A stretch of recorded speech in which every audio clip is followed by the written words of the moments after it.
maariyaha guud ee dekedaha Somaliland Siciid Xasan Cabdilaahi oo saaka u warramayay warbaahinta dawladda ayaa ka warramay isbedelada horumarineed ee ka dhacay dekeda magaalada Berbera. maariyaha oo arrimahaasi ka hadlaya waxa uu yiri konteenarada ka soo dega waxay ahaan jireen 5400 bishii maanta waxay marayaan 15000 ilaa 16000 oo konteenar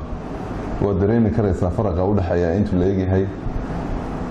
berigii hore waxa ka dhici jiray fatality badan ama dhaawacyo fara badan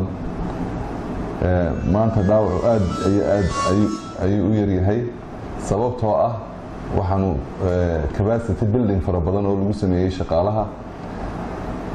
safety-ga oo aanu priority ka dhignay inay number 1 ahaato oo wax walba uu ka horeeyo safety-gu si lafaha dadka loo badbaadiyo loona baro sida la isu badbaadiyo alxamdulillah rabbil caalamiin dekadu waxay ahaan jirtay dekad local laakiin maanta waxa weeye dekadu waxay maraysaa heer caalami waxayna la jaan qaaday dekadaha caalamka mankaaniyaadkii ay dekadi lahayd oo dhan intii badneed 90% waa u dhanyihiin. maryuhu waxa uu sidoo kale wareysigiisan uu kaga hadlay dhismaha ballaarinta dekada weyn ee Berbera. waad ka warqabtaan in dekadii 400 mitir ah dhismaheedu socdo dhamaan doontana insha Allah 2020 inta badanna pilotska iyo qalabka lagu dhisaya iyo wax xidhan baa la keenaya marka runtii dhinacii bariga laga soo bilaabay sidaan aan kugu sheegay bisha 6 dhamaadkeeda July iyo August qoditaanka bilaamaya iyo qaybtii mariinka imika waxaan diyaar gareynay niman diverisa oo kuwa guusa oo tababarka iyaguna u socdo sidii ay hawsha ugu qayb qaadan lahaayeen marka runtii guud ahaan sidaan horeba u sheegay dekadu waa bilow qoditaanka badda ee xagga mariinkana wuxuu bilaamayaa June dhamaadkeeda ilaa August buu soconayaa sidaas aanay ku insha Allah ku gabagaboobaysa waxa kale oo jira dhawaan waanagii keenay wiishashkii ugu waaweynaa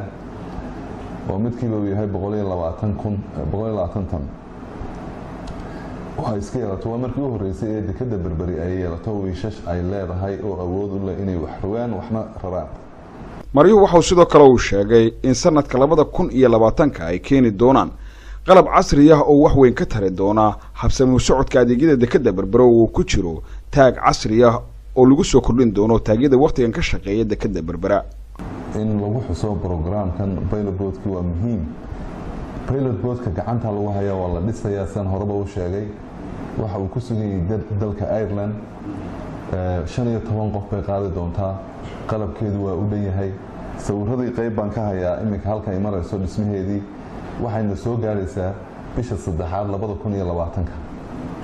waxa kaloon halkan ku xusayaa maanta aan ugu bishaareynaya shaqaalaha dekada iyo dhammaan ummadda Somaliland in aan taagi labaadna sanadka 2020 aan keeni doono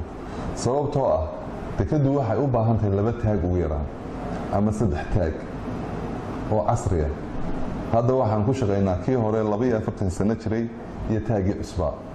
waxaan qorshihiisa ku jiraan gacanta ku hayaa ilaahayna aan ka baryayaa inuu nagu guuleeyo inaan taagi labaadna 2020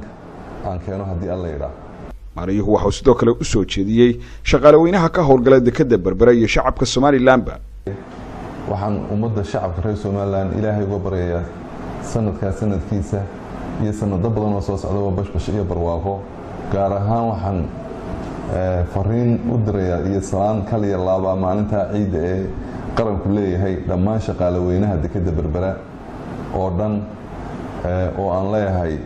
taateeda ku ciida Mukhtaar Cabdiraxmaan Maxamuud telefishinka qaranka Somaliland Berbera.